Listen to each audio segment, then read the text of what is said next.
पृथ्वी पर विचित्र तरह के जीव जंतुओं के साथ साथ विचित्र पेड़ पौधे भी पाए जाते हैं, जैसे कुछ पेड़ पौधों का मांसाहारी होना।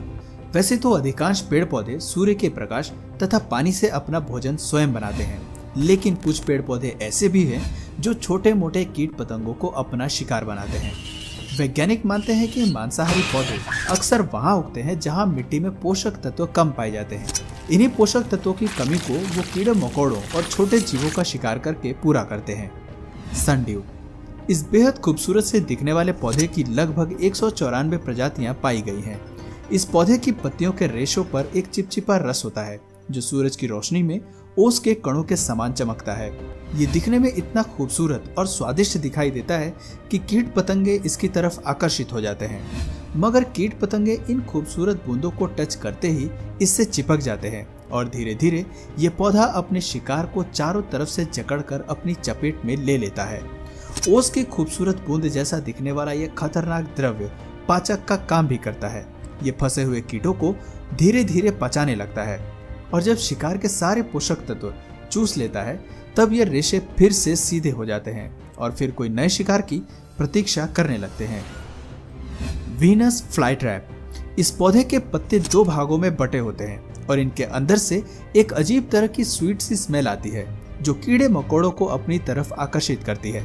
पत्ते के दोनों भागों की सतह पर सेंसिटिव बाल जैसे रेशे होते हैं। जब कोई कीट इन पत्तियों को छूता है तो ये दोनों पत्तियां बंद हो जाती हैं। इस पौधे की पत्तियों की बनावट इस तरह है कि फंसा हुआ शिकार चाहकर भी इसके कैद से जल्दी बाहर नहीं आ पाता और फिर शुरू होती है कीट को पचाने की प्रक्रिया। कीट को पूरा पचाने के बाद ही दोबारा से ये पत्तियां ओपन होती हैं। सारासीनिया ये पौधा अमेरिका और कनाडा के दलदली क्षेत्रों में पाया जाता है। इसकी बनावट किसी सुराही की तरह होती है। इस सुराही नुमा फनल के अंदर एक मीठा द्रव्य होता है जो दूर दूर तक एक तरह की गंध बिखेरता है।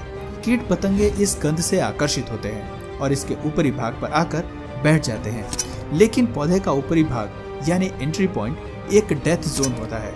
इस ऊपरी भाग में इतनी फिसलन होती है कि शिकारी इस मौत की सुराही में गिर जाते हैं। बाहर निकलने का प्रयत्न करने पर पत्ते के मुंह पर लगे हुए बाल फिर से उसे अंदर की तरफ ढकेल देते हैं और देखते ही देखते कीट पतंगे इस तरल में डूबकर मर जाते हैं और फिर शुरू होता है शिकार को पचाने का काम। कोबरा लिली इस पौधे का नाम कोबरा लिली इसलिए पड़ा क्योंकि ये दिखने में कोबरा सांप जैसा दिखता है। इस पौधे से निकलने वाली सुगंध कीटों को आकर्षित करते हैं, पर जब कोई कीट सांप के फन के आकार की इस पट्टी के नीचे बैठकर उसके अंदर घुसता है तो फिर कभी बाहर नहीं निकल पाता। पत्ती के अंदर कई छोटे छोटे खिड़कीनुमा स्पॉट्स बने होते हैं जो कीटों के लिए इल्यूजन का काम करते हैं। इन छोटे छोटे स्पॉट से आती रोशनी की वजह से कीट को लगता है रास्ता ऊपर की तरफ है और इसलिए वो इसके अंदर ऊपर की तरफ बाहर जाने का रास्ता ढूंढने लगते हैं और जैसे जैसे कीट अंदर की तरफ बढ़ते हैं वो पतली सी सुरंग में गिर जाते हैं जहां एक तरल द्रव्य होता है। इस तरल द्रव्य में बैक्टीरिया मौजूद होते हैं जो पौधे के लिए इन कीटों को पचाने का काम करते हैं। ब्लैडरवॉर्ट स्थिर पानी में पाया जाने वाला ये पौधा तालाबों में तैरता हुआ पाया जाता है। इस पौधे की लगभग 220 से भी अधिक प्रजातियां पाई जाती हैं। इस पौधे की जड़ें नहीं होती और इसकी पत्तियां काफी बारीक होती हैं। इसकी पत्तियों की खास विशेषता यह है कि ये एक खतरनाक बुलबुले का निर्माण करती हैं जो फूलकर थैली या ब्लैडर के आकार की हो जाती हैं। प्रत्येक थैली के मुंह के पास एक दरवाजा यानी एंट्री पॉइंट होता है जो केवल अंदर की तरफ खुलता है और इसी एंट्री पॉइंट पर छोटे छोटे ट्रिगर्स होते हैं। जैसे ही कोई जीव इन ट्रिगर्स को छूता है वो सट से अंदर की तरफ खींच लिया जाता है और तभी बुलबुले का एंट्री पॉइंट बंद हो जाता है। इस बबल में कैद होते ही कीड़ा थोड़ी देर में मर जाता है और इस बबल में मौजूद एंजाइम्स कीट को पचाने की प्रक्रिया शुरू कर देते हैं।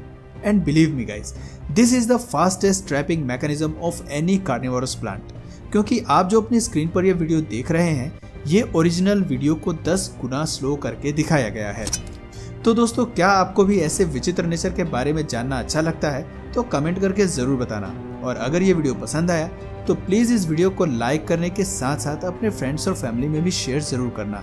और अगर आपने अभी तक इस चैनल को सब्सक्राइब नहीं किया है तो कर क्या रहे हो यार, अभी सब्सक्राइब करो और बेल नोटिफिकेशन आइकन को भी क्लिक करो ताकि हमारे आने वाले वीडियोस आप मिस न करो।